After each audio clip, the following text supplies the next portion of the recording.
é um dia muito especial, que certamente ficará gravado na mente de todos, não só para a universidade, mas principalmente para os acadêmicos de direito desta instituição, por ter o privilégio, acredito eu, de poucas universidades em poder receber um dos maiores juristas do nosso Brasil, o ilustríssimo senhor Dr. Miguel Reale, que com seus 87 anos, totalmente ativo, vem nos honrar com sua presença, inaugurando o escritório experimental Ajuxu e falar um pouco do nosso direito. Que Deus o abençoe e continue iluminando seu caminho por muitos anos.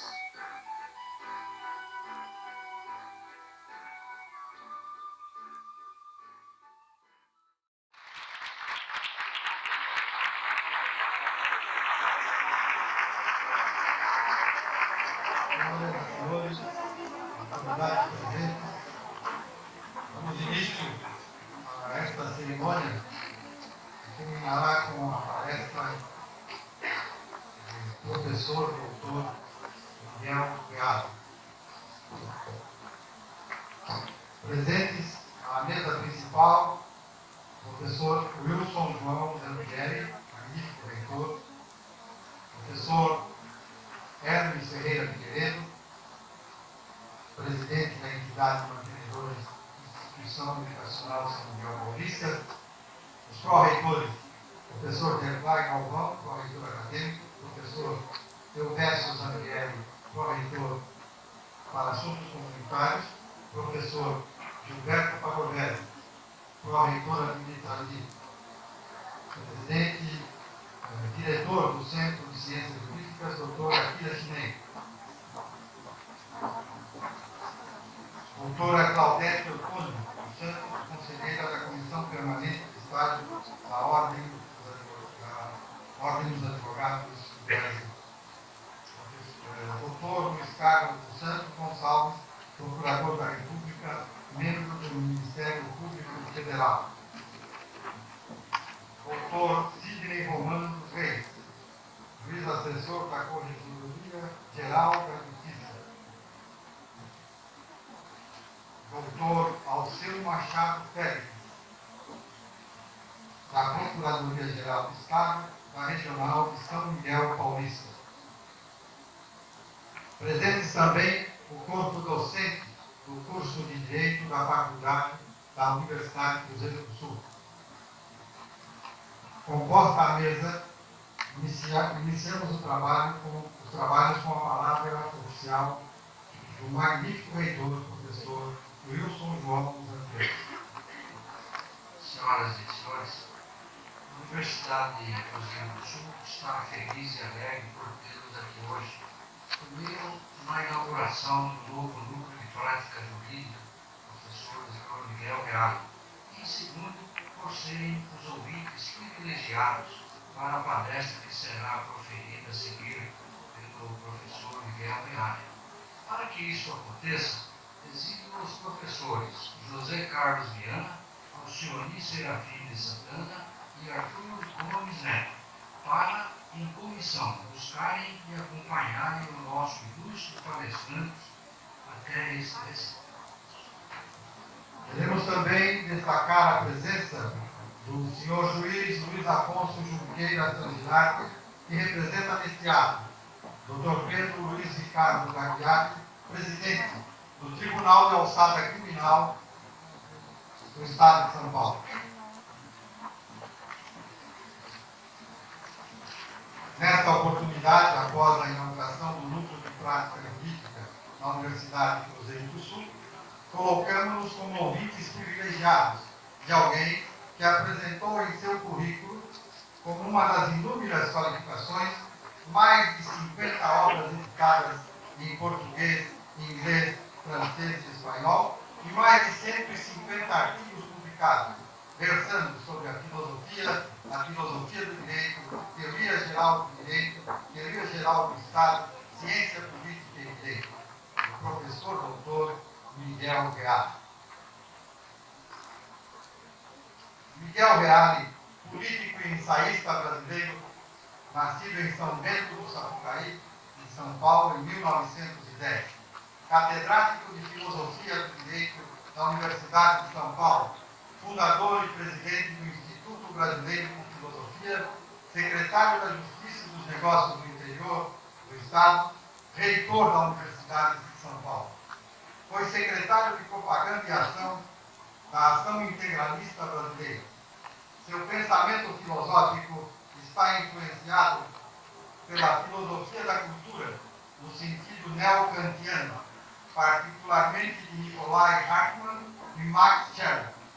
Considera o direito como sendo essencialmente dotado de tridimensionalidade dinâmica, fato espiritual, no qual e pelo qual se concretizam valores e se estabelecem normas referentes às exigências complementares dos indivíduos e da comunidade.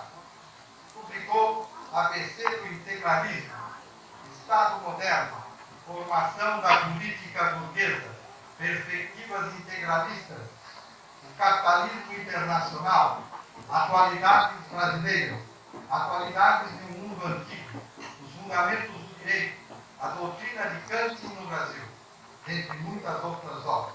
Ministrou cursos de Filosofia do Direito em Lisboa e Roma. Foi reitor da Universidade de São Paulo por 2 mandatos.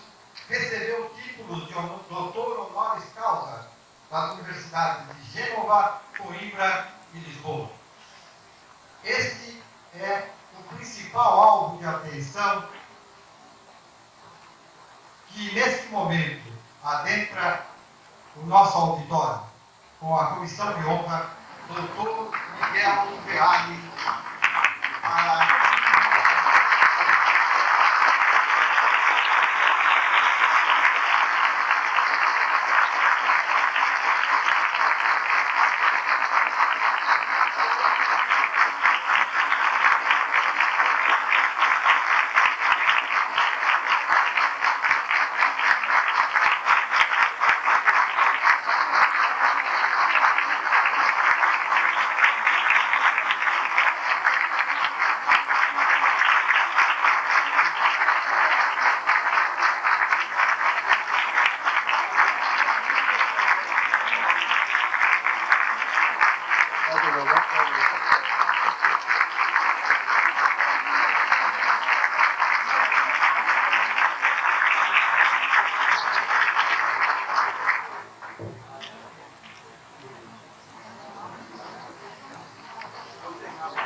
com a palavra, o magnífico reitor da Universidade de Cruzeiro do Sul, professor Wilson João Zampieri.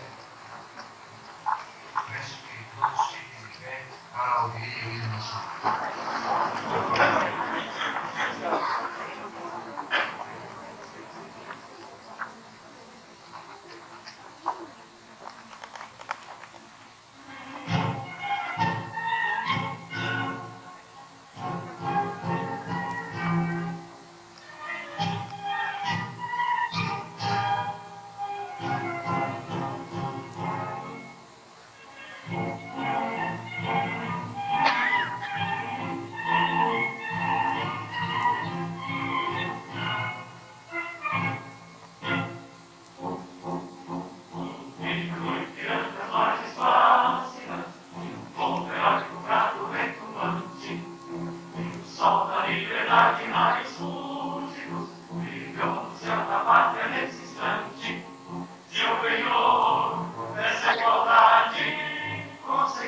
Conquistar com braços fortes, em teu seio, ó liberdade, desafio o nosso peito à própria morte, combate a máquina idolatrada salvação.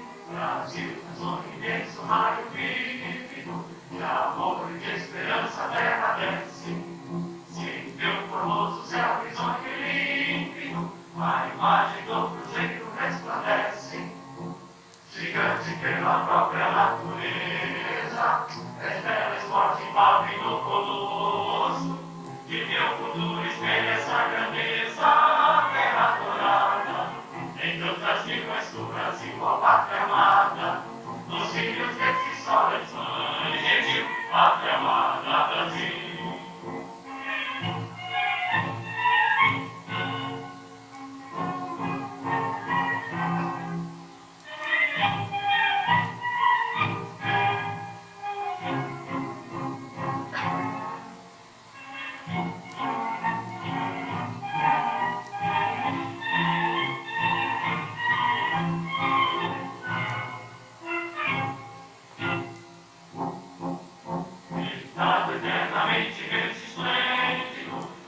som do mar e a luz do céu profundo.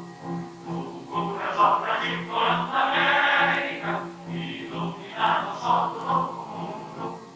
Do que a terra mais arriba, seus missões lindos campos têm mais flores. Nossos bosques têm mais vida, nossa vida de Deus tem mais amores. Como a terra e toda a terra só missão. Brasil, teu eterno, seja assim como lá o teu jeito estrelado. E diga o verde louro dessa flama, mas no futuro e glória no passado. Mas serve da justiça clama forte, verás que o brilho teu não foge à luna. Nem tem ninguém te adora a própria morte, terra adorada. Entre outras vilas do Brasil, a pátria amada, dos filhos desse sol és mãe, gentil, pátria amada, Brasil.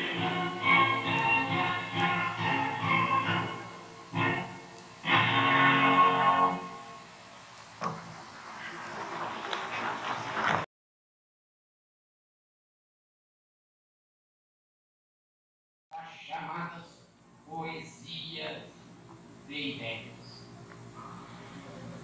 Nascido em São Bento do Sapucaí, no estado de São Paulo, a 5 de novembro de 1910, Miguel Reale cursou Direito pela Universidade de São Paulo e bem cedo se dedicou a uma intensa atividade do jornalismo na política e no ensino. Começou sua carreira no magistério quando ainda estudante, lecionando latim e psicologia em um curso pré-jurídico de 1933 a 1935. Em 1936, tornou-se um dos sócios e diretores do Ateneu Graça Aranha, onde lecionou por vários anos, até tornar-se o catedrático de Direito do Largo São Francisco. Obteve a cátedra de Filosofia do Direito com a tese Os Fundamentos do Direito, em 1940, onde já coloca as bases de sua teoria tridimensional do direito e inaugura uma nova fase na filosofia jurídica do país. Seu livro, Teoria do Direito do Estado, de 1940, é considerado uma das obras básicas da ciência política brasileira. Fez parte do Conselho Administrativo do Estado de São Paulo, de 1942 a 1945, tendo sido autor de várias reformas fundamentais na legislação do Estado, principalmente no plano da educação e da cultura. Em 1947, foi secretário da Justiça do Estado de São Paulo, organizando a primeira assessoria técnico-legislativa que serviu de modelo para outros estados e ao próprio governo federal. Entre 1949 e 1950, foi reitor da Universidade de São Paulo, tendo viajado em 1962 ao exterior para dar cursos de filosofia do direito em Lisboa e em Roma. Manteve sempre a sua atuação como advogado, deixando inúmeros trabalhos forenses e pareceres. A bibliografia fundamental de Miguel Reale compreende obras sobre filosofia jurídica, teoria geral do direito, teoria geral do Estado e vários ramos do direito, distribuídas entre vários livros e monografias, publicadas em revistas nacionais e alienígenas. Ressalta-se sua obra poética, Poemas do Amor e do Tempo, Saraiva, 1965, Heróis da Noite, soma 1980. Sonetos da Verdade, Nova Fronteira, 1984. Entre os livros mais importantes da sua mocidade estão O Estado Moderno, com 3 edições, Formação Política Burguesa, 1934, onde estuda as principais doutrinas filosóficas e políticas a partir do Renascimento. O Capitalismo Internacional, de 1935, onde faz uma introdução histórica à economia contemporânea e à atualidade do mundo antigo, de 1936, sobre filosofia social e política na Grécia. Em 1963, após intensa atividade no Partido Social Progressista, do qual foi vice-presidente, foi novamente secretário da Justiça do Estado de São Paulo, notabilizando-se pela corajosa defesa da autonomia do Estado e pela criação de importantes órgãos na área da justiça, como as primeiras varas distritais da capital e o Departamento Jurídico do Estado. Eleito novamente para a reitoria da Universidade de São Paulo, de 1969 a 1973, implantou a reforma universitária.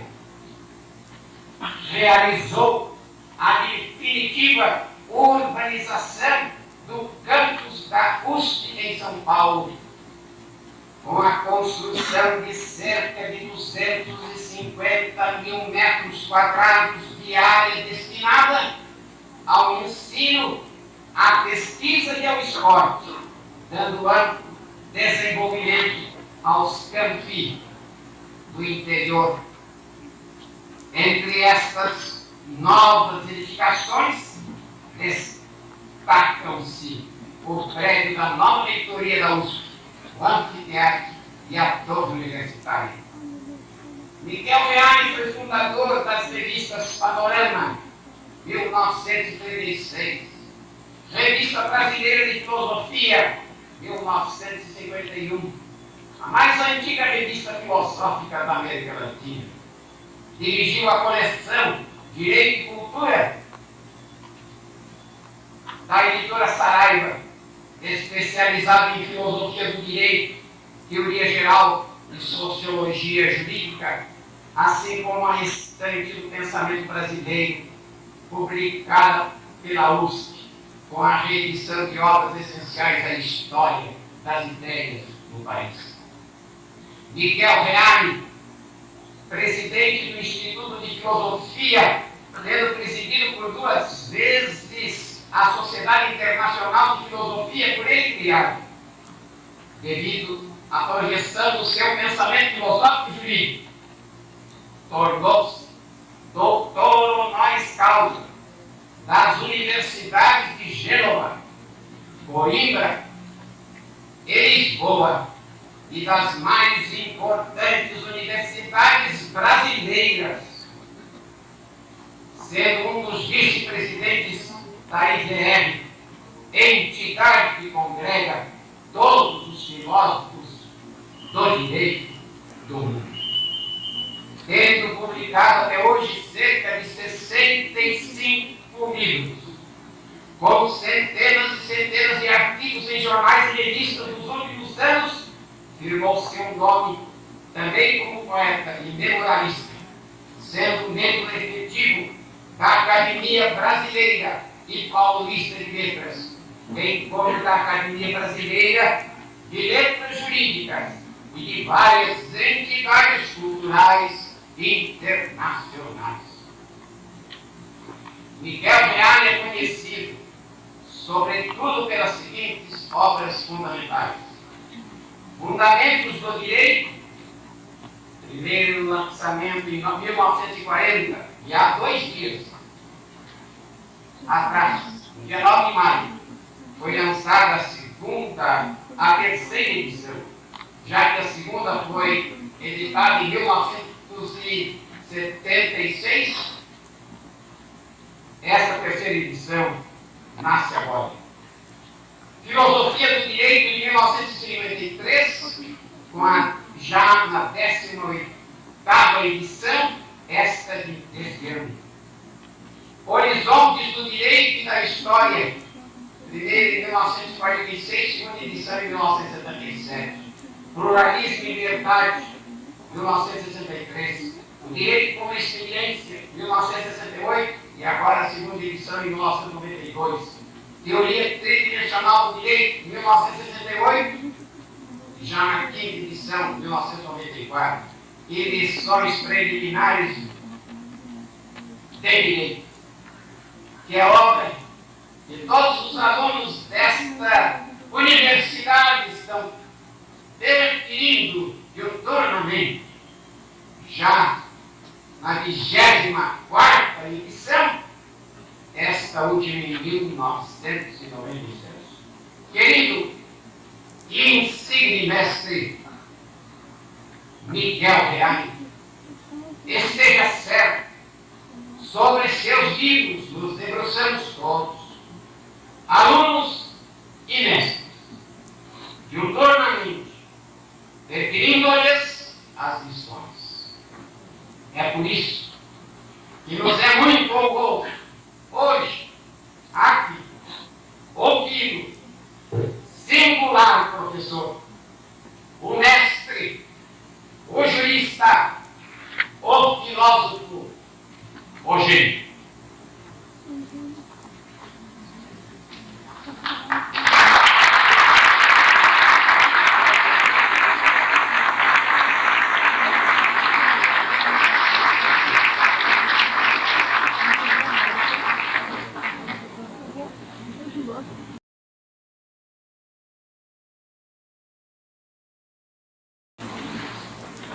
Com a palavra agora, nosso convidado, nosso conferencista, professor doutor Miguel Reale.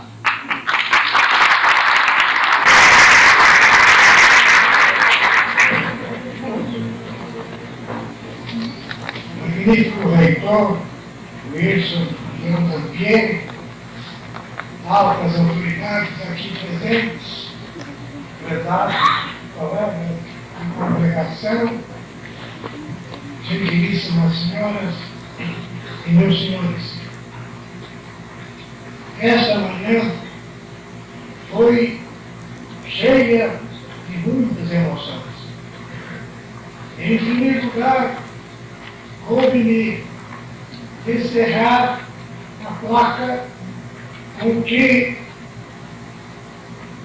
esta universidade presta homenagem ao meu nome com a instalação do seu centro ou do seu núcleo de atividade prática do direito. Esta iniciativa demonstra que a Unixi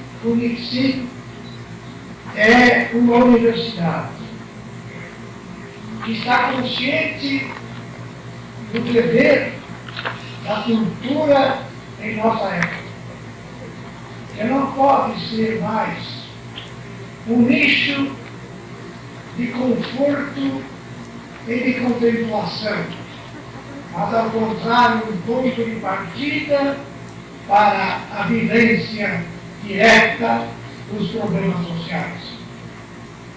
O núcleo de prática jurídica é a continuidade natural de um verdadeiro curso de direito. O direito não é uma expressão formal, como tantas vezes nos será dito o professor Silas Rodrigues Gonçalves, que acaba de proferir a meu respeito palavras tão generosas. O direito é uma expressão da própria vida humana. Eu costumo dizer que o direito é o homem. E é claro que ao dizer que o direito é o homem, eu estou dizendo que o direito é também a mulher. Antigamente, quando se falava homem, se entendia desde logo o homem e a mulher. Mas desde que as mulheres os caçaram esse direito, é preferível falar em ser humano. O direito é o ser humano nas suas aspirações, nas suas esperanças, na potencialidade de todas as suas ações. O direito é a sociedade na evolução de todos os momentos, resumindo em si tudo aquilo que acontece na sociedade. É a razão pela qual não há código e não há lei que resista ao passar do tempo. Dir-se-á que a França até hoje tem um código de Napoleão do início do século passado. Mas, na realidade, pouco resta desse código. Tamanho o número de leis especiais e complementares que surgiram, valendo aquele antigo e poderoso código como um ponto de referência para a atividade do ministro. A mesma coisa se dirá desse monumental Código Civil alemão, no qual se inicia um novo ciclo das realizações jurídicas universais. E, finalmente, vem o terceiro dos grandes códigos, que é o Código Terreno de 1943, que abre o campo da civilística para o setor empresarial, com a unidade das obrigações, mas nele incluindo indevidamente o direito do trabalho, por influência mussoliana e corporativa. Inclusão esta que foi sanada com a decisão sábia de extrair do Código tudo que se referisse ao direito do trabalho, que tem uma composição autônoma e orgânica. Por que digo isso? É porque essa aula eu prefiro dedicá-la ao projeto de Código Civil que acaba de ser aprovado pelo Senado Federal. Fala-se que na nossa época não é época para códigos e para modificações. Essa afirmação não tem sentido. O que houve foi uma mudança na compreensão do que seria um código. Até cerca de 6 ou 7 décadas atrás, quando se falava assim do código, falava-se de uma totalidade cerrada, de uma totalização de normas destinadas a serem aplicadas de maneira rígida e holística. Hoje em dia, a ideia do código é diversa. O código é um centro unitário de regras em função do qual giram satélites e planetas que constituem as legislações específicas. Não há mais código com pretensão de responder a tudo.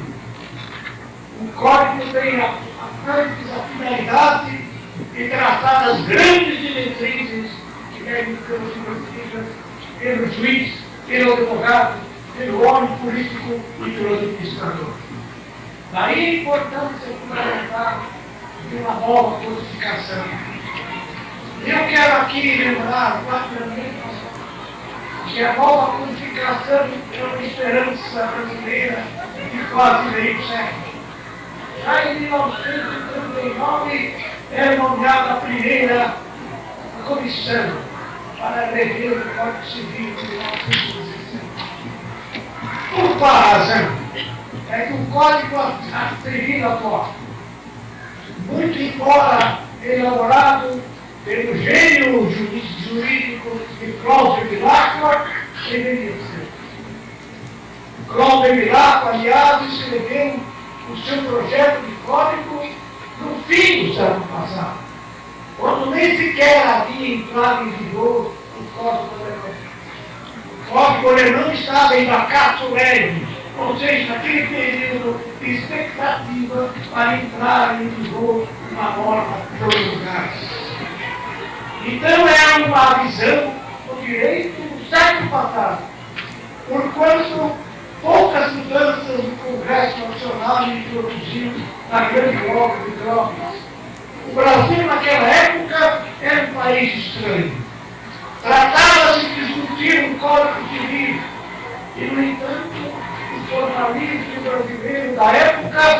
vou discutir com mais intensidade o problema de Gravataí. Que grande obra ficou no Código Civil de 1916. A polêmica entre Rui Barbosa e Carneiro Ribeiro, a réplica famosa e atlética a respeito da língua empregada pelo codificador. Na realidade, o projeto do código não passou em pequenas modificações. Ora, naquela época o Brasil era um país agrário. 76% da população vivia no campo. As cidades hoje, ao contrário, matam a maioria do povo. A população brasileira hoje é urbana. E quem diz cidade diz pobres, como os gregos já afirmavam, e quem diz pobres diz progresso e desenvolvimento. Não que eu seja contrário ao campo, ao contrário, adoro as árvores e as plantações, mas é necessário reconhecer que o maior estado da federação é o que tem o maior número de cidades adiantadas e civilizadas, e é também aquele que tem a mais poderosa agricultura. Os dois valores se conjugam e se compõem e se completam. Então, o código atual não responde mais às necessidades da gente brasileira. E após cerca de 5 décadas de tentativas sucessivas, coube-me a honra de ser nomeado supervisor da Comissão do Código Civil. Em 1972, recebi essa mensagem. Em 1972, no mês. Em fim de 72, já publicava pela primeira vez o anteprojeto. E finalmente, em 1974, foi ele enviado à Câmara dos Deputados. E chegando lá, praticamente em 75. E a Câmara dos Deputados aprovou esse projeto em 1984, 9 anos depois, apreciando perto de 1.200 emendas. Essas emendas foram aprovadas perto de 380, 385, 386. E o código, portanto, foi mantido na sua estrutura. Depois foi ao Senado. E o Senado recebeu o código em 1985. E só agora o aprovou, 12 anos depois, para ver como o nosso legislador nos resolve as coisas que presta nesse país. Mas a razão de ser dessa demora do Senado Federal tenha talvez a sua explicação, é que estávamos depois do regime militar na iminência de uma Assembleia Nacional Constituinte.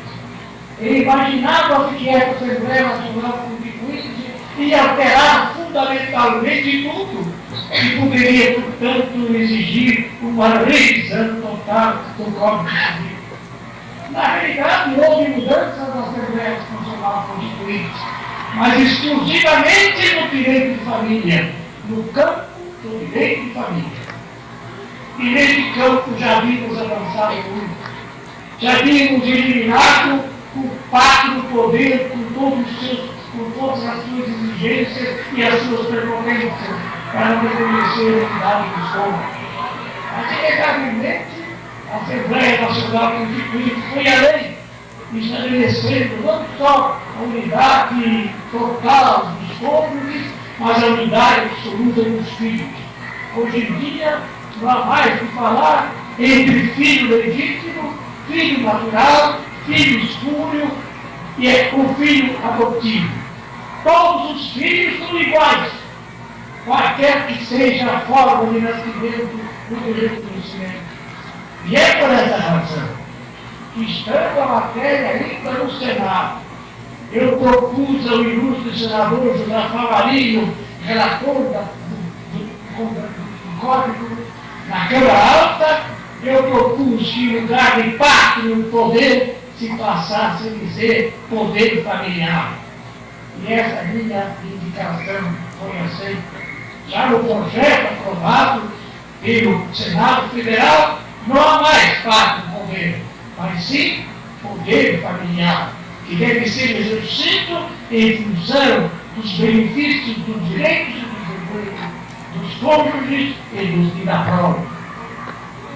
Estamos vendo, portanto, que o Código, ao longo que o projeto do Código, ao longo de todos estes anos, de 1972 até agora, passou por intensas modificações. Na última hora, ainda enviei emendas relativas, por exemplo, ao deixamento privado em matéria de direitos das instituições. Então, quando se alardeia por aí que o Código Civil é um Código Civil já preso a um projeto antigo, demonstra-se com isso a maior má fé. Perdoe que eu diga as coisas com o seu nome certo. Porquanto, até o último instante, o projeto sofreu alterações e modificações, como, por exemplo, no campo da sociedade dos postos de responsabilidade mundial. Mas, voltando um pouco ao início dessa palestra, quero dizer, para facilitar a compreensão dos alunos e não dos mestres que ouvem, que o código anterior tinha 5 grandes personagens, 5 grandes personagens. O primeiro personagem já fez a minha referência, era o pai, como dono da sociedade. Aliás, a título de curiosidade, quando surgiu pela primeira vez o Código Civil, a mulher casada era considerada relativamente incapaz. Notem bem, a mulher casada era considerada pelo Código relativamente incapaz, igual ao menor de 18 anos da época. Porquanto o pai é que traçava os rumos da família de maneira inconteste e incontestável. Mas qual era o outro personagem da codificação antiga? Era o proprietário. Proprietário na formação alfabetista e romana equitária, o que fazia uso e abuso da sua propriedade. E, no entanto, o projeto de 1972, no parágrafo 1º do seu artigo 1189, já dizia: consagrava no capítulo artigo o direito de propriedade, mas depois dizia: o proprietário no uso do seu bem deverá respeitar o direito da comunidade, preservar o meio ambiente, preservar a flora, a água e o clima, e exercer o seu direito até onde começa o direito de outrem. O constituinte não era mais um proprietário antigo que usava e abusava, como dizia o romano, usar e abusar do seu direito, mas era aquele que usava da sua propriedade para si ter em vista o benefício que a sua atividade podia trazer para a comunidade. De maneira que, quando a Constituição de 1988 proclamou a função social da propriedade, a Constituição de 88 não fazia senão ratificar e consagrar aquilo que o outro projeto do Código Civil já tinha estabelecido. E estabelecido dessa maneira: o proprietário deve preservar a água, a flora, etc., de conformidade com o que será estabelecido em lei especial. Então já estava prevista no projeto uma lei especial. E agora surge quem vem me dizer que o nosso código não pensou no meio ambiente. É porque, primeiro, o direito de crítica é um direito sagrado, mas ele acaba onde começa a prevenção e o participio. Então, com que direito alguém pode criticar se primeiro não leu? O primeiro dever do crítico é tomar conhecimento honesto e legítimo daquilo que é objeto das suas ponderações e das suas críticas. Então, estão vendo, vai, meus caros amigos, se eu não sou sincero falando para os outros, eu não sou digno de mim mesmo.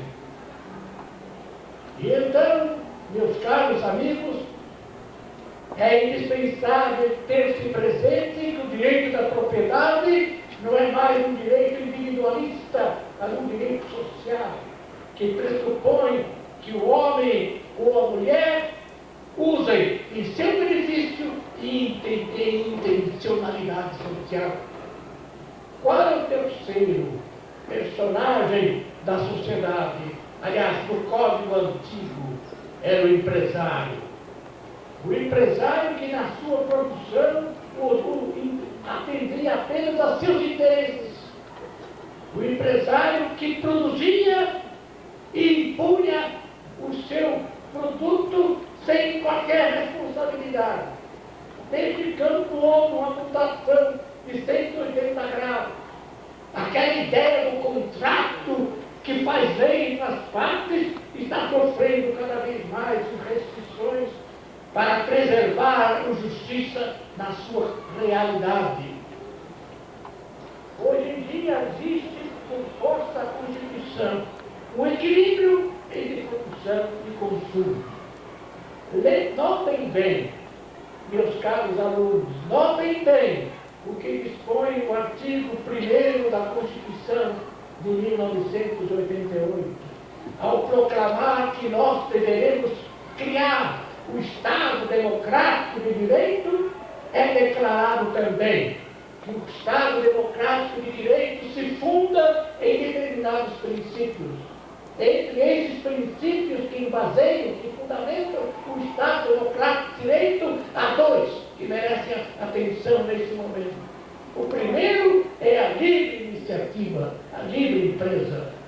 O empresário tem o direito de agir com liberdade na escolha de sua atividade e na realização de sua produção e distribuição da riqueza.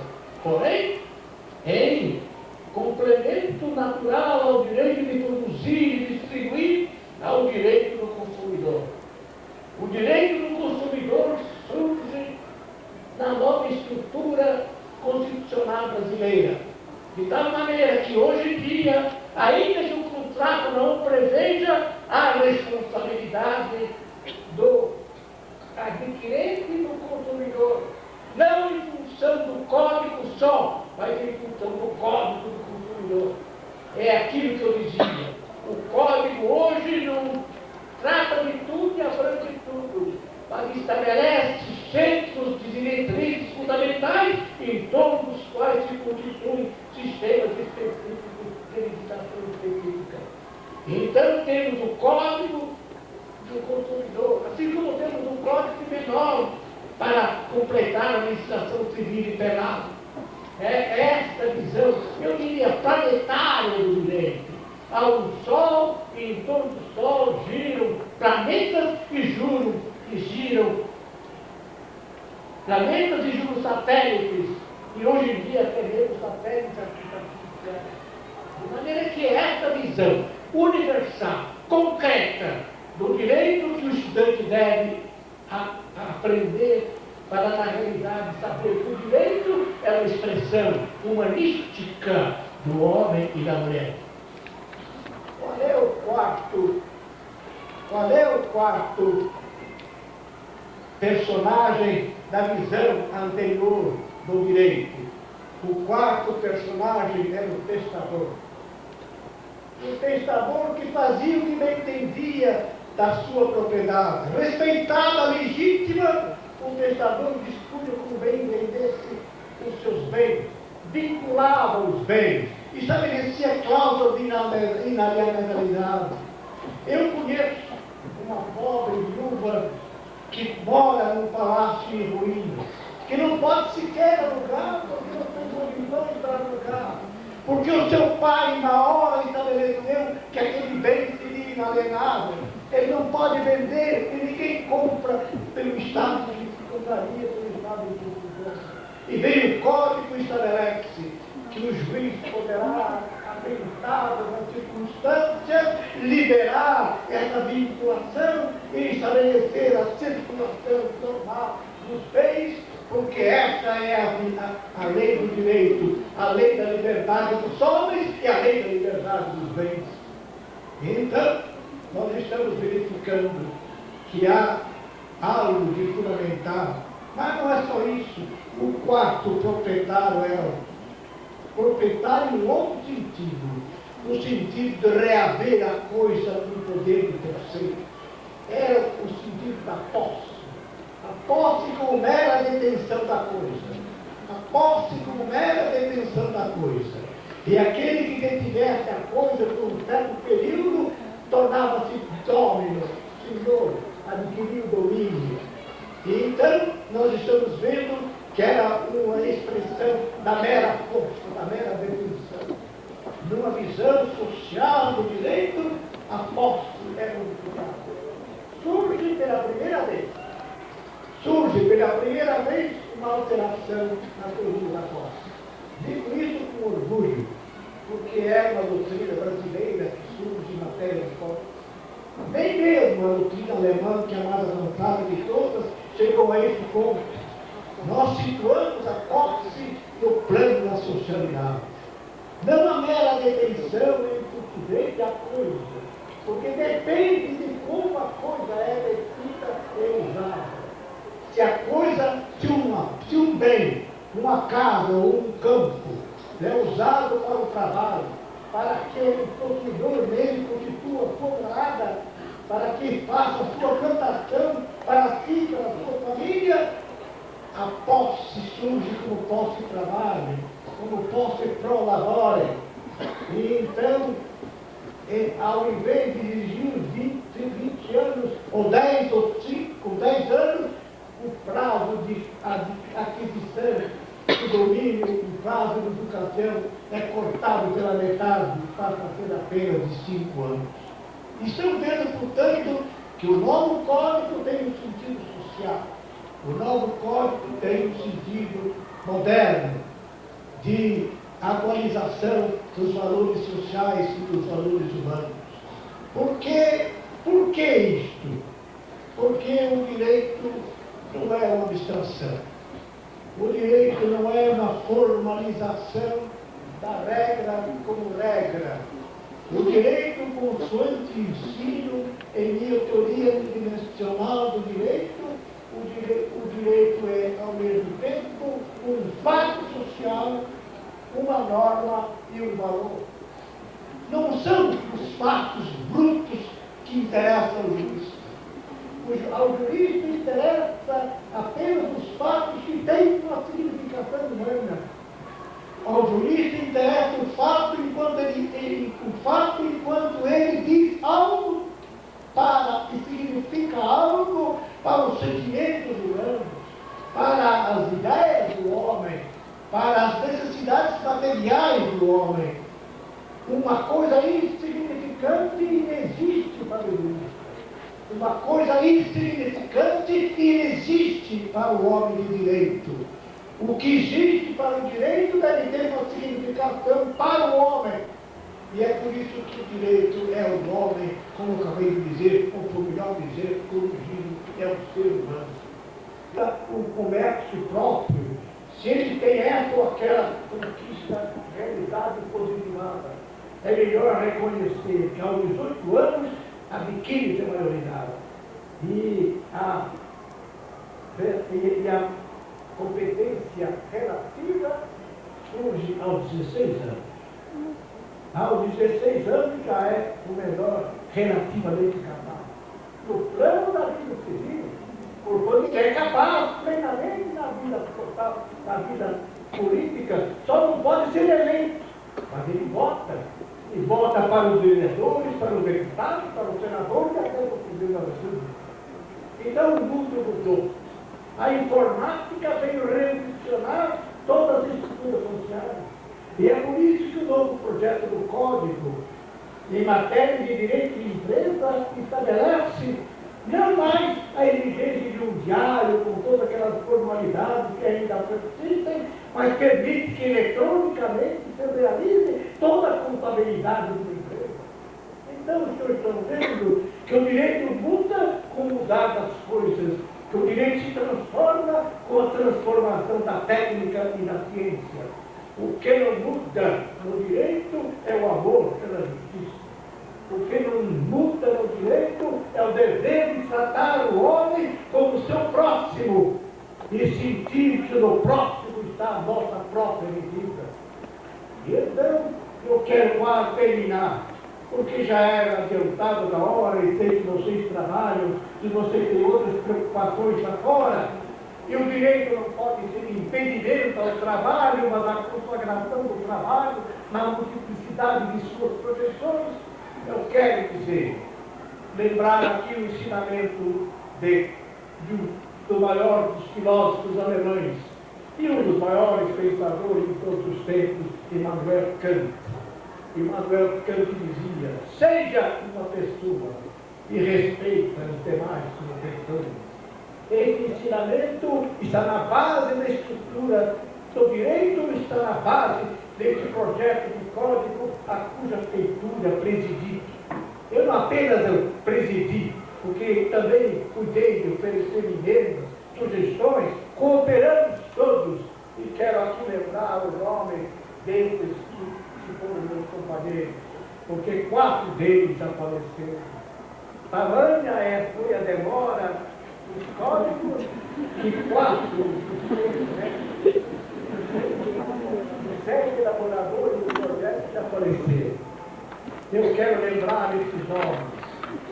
Agostinho Alvim, que vou dizer o nome de todos, inclusive dos livros para ter direito. Na parte geral, o relator é o eminente mestre de Direito Civil e de Direito, o ministro Zé Carlos Moreira Alves, do Supremo Tribunal Federal. A parte de Direito de Família foi de um jovem mestre gaúcho, infelizmente morto muito cedo, Clóvis Couto Silva, que pela primeira vez estabeleceu uma distinção entre direito pessoal e direito real da família. Vitor Chamon, professor e desembargador do Rio de Janeiro, que escreveu a parte relativa ao direito das coisas, ao direito real. Agostinho Alvim, o grande mestre da Universidade Católica de São Paulo, que redigiu a parte relativa a direito e das obrigações. Ciro Marcondes, que já havia pertencido a uma comissão anterior de revisão do Código Civil, e que teve a responsabilidade de tratar daquilo que ele chamava atividades negociais, e que eu lutei até o fim para que fosse direito de empresa. Ciro Marcondes, um grande comercialista que dignifica a Faculdade de Direito de São Paulo. E, finalmente, Torquato Castro, da Faculdade de Direito da Universidade do Recife, que foi incluído na parte relativa a direito de sucessão. Estão vendo, por conseguinte, que não fiquei apegado a São Paulo nem ao Rio de Janeiro, mas fui procurar em todo o Brasil grandes jurisconsultos capazes de responder e corresponder à responsabilidade de fazer um código novo. A única coisa que eu exigi e que demonstrou a minha escolha, porque eu tive liberdade absoluta de escolher meus companheiros, a única coisa que demonstrou foi sabermos, participantes dessa contribuição social, eu diria mesmo socialista amplo termo, no sentido amplo dessa palavra. Eu não tenho medo de falar em socialismo, desde que se componha, que não se confunda com o stalinismo e seus morticínios, nem desde que não se confunda com Mao Tse-tung e os abusos materiais e espirituais que realizou. O direito é indivíduo e é sociedade. O direito é individualista e é socialista ao mesmo tempo, numa síntese, numa sintonia, numa correspondência viva, em que, acima de tudo, brilha aquilo do ensinamento de Kant. Seja um homem e respeite os outros como homem. Seja uma pessoa e realize os outros como pessoas, na integridade do seu pessoal, pelos seus sentimentos, pela sua vontade, pelas suas aspirações, pelo desejo de projetar-se em bem próprio e no bem alheio.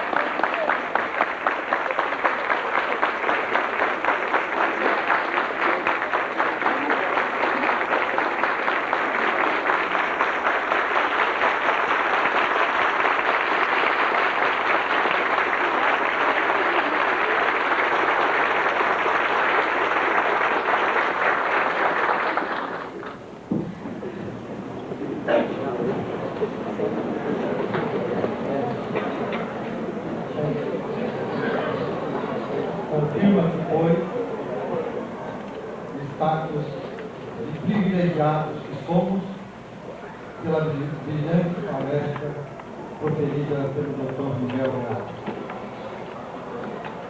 Nesse instante, o professor Wilson João Dantieri, magnífico reitor da Universidade do Cruzeiro do Sul, prestará uma homenagem ao Dr. Miguel Real, com a entrega de uma lembrança. Eu posso gravar o que eu quero?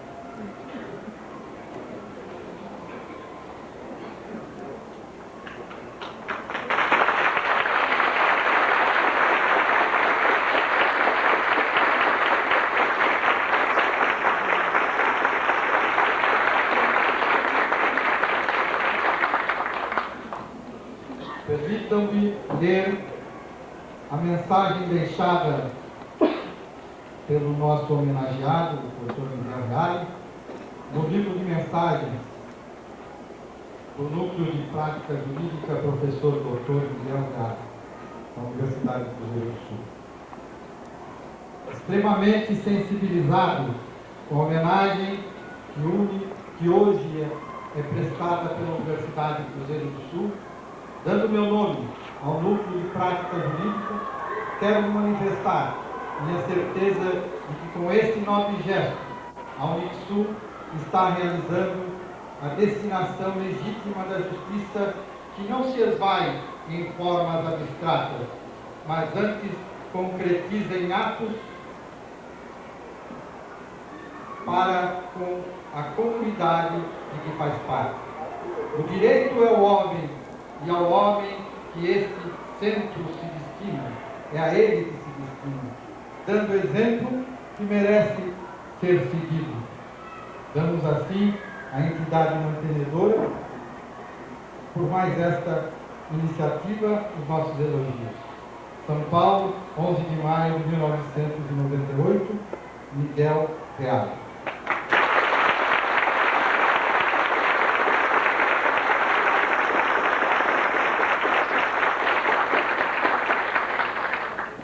Com a palavra agora, o professor Wilson João Dantieri. Antes de encerrar essa sessão solene, eu quero agradecer a todas as autoridades do Judiciário que compareceram, principalmente a OAB de São Paulo, que é nosso parceiro agora, recebeu como prática jurídica, nós cumprimos rigorosamente as suas instruções. Agradecemos aos professores, aos nossos amigos, e principalmente aos alunos que aqui acorreram para prestigiar e ouvir o professor Reale, que nos proporcionou essa aula inesquecível. Como homenagem final, permitam-me ler um verso do professor Reale, que é o professor Esther Figueiredo Ferraz, que dá nome a este anfiteatro, comentou quando o professor Reale fez 80 anos.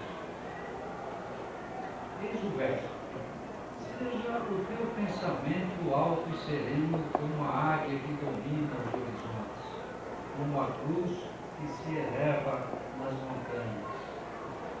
Eis o comentário. Esses versos vejo um dos mais belos e sugestivos poemas escritos por Miguel Reale. Representam talvez a chave que nos permita, decifrando a oculta mensagem, de identificar o princípio maior que vem orientando os passos dessa figura exponencial de nossa cultura, ensejando-lhe a felicidade de colher frutos de ouro em qualquer dos numerosos terrenos trabalhados pela infatigável atividade de seu espírito. Qual a regra de conduta que lhe tem presidido a caminhada pelo mundo do pensamento e da ação, permitindo-lhe, sem embargo de sua ardente combatividade, não fosse ele um grande advogado, fazer tantos admiradores,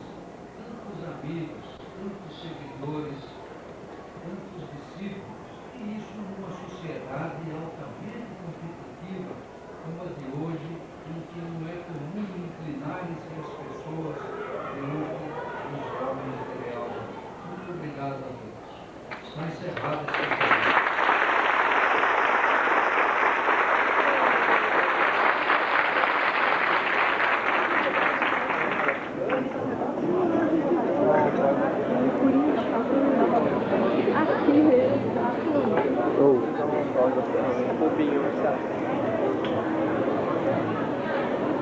Chegou na caminha de São Paulo.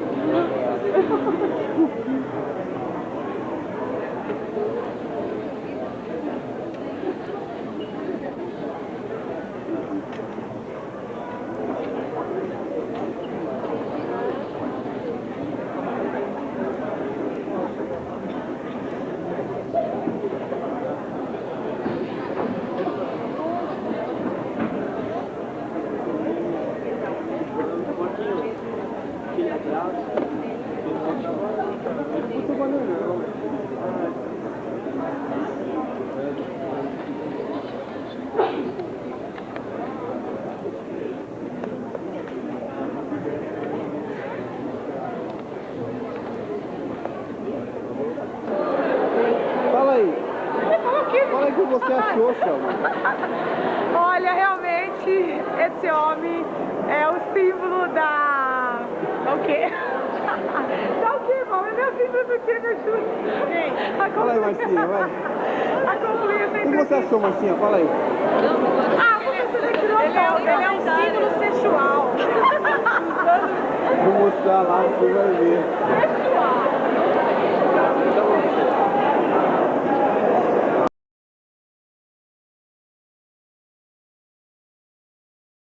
Aqui, ó. Olha ele aí, vamos filmá-lo. Eu queria ver essa história aqui fora. Eu vou tirar o coração da casa do senhor. Filma junto com o meu professor, querido. Ô, tira uma foto minha com ele. Vou tirar guardar e vou mandar pra todo mundo. Guardar pra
Essa é um fato histórico, coisa que não se vê tão fácil. Acho que talvez nunca mais se verá uma igual.